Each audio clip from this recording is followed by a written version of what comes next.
9년 만에 출생아와 합계 출산율이 모두 증가한 것으로 나타났습니다. 지난해 혼인 증가율은 역대 최대를 기록했습니다. 통계청은 혼인 증가 추세가 이어지면서 올해도 합계 출산율이 0.7명대를 웃돌 것으로 전망했습니다. 보도에 오인석 기자입니다.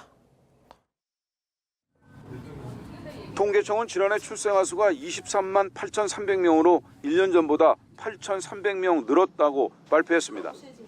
출생아는 지난 2016년 이후 재작년까지 계속 감소했지만 지난해 반등했습니다.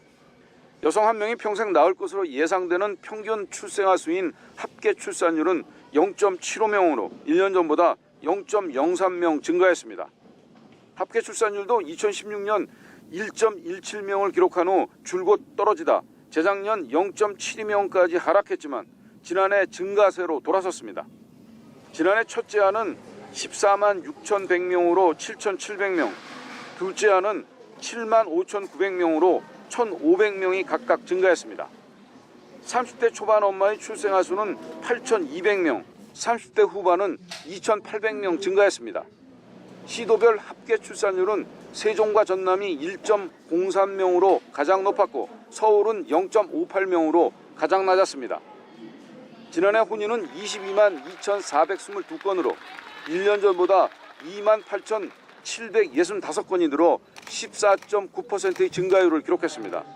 이는 1970년 통계 작성 이후 최대 증가율입니다.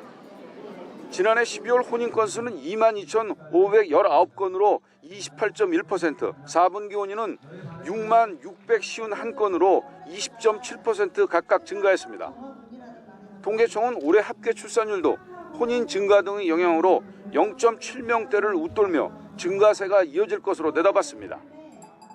지난해 사망자는 35만 8,400명으로 1년 전보다 5,800명 증가했습니다. 출생아에서 사망자를 뺀 인구 자연 증가는 지난해 마이너스 12만 명으로 5년째 감소세가 계속됐습니다. YTN 오인석입니다. 대통령실은 출산 가구에 대한 주택 특별 공급 등 수요에 기반한 정책을 속도감 있게 추진한 게 출생아와 합계 출산율 반등에 도움이 됐다고 평가했습니다. 유혜미 저출생 대응수석은 오늘 브리핑을 열고 출산 가구 특별 공급과 특례 대출이 청년들이 출산하기로 결심하는 데 긍정적인 역할을 한 것으로 생각한다고 말했습니다.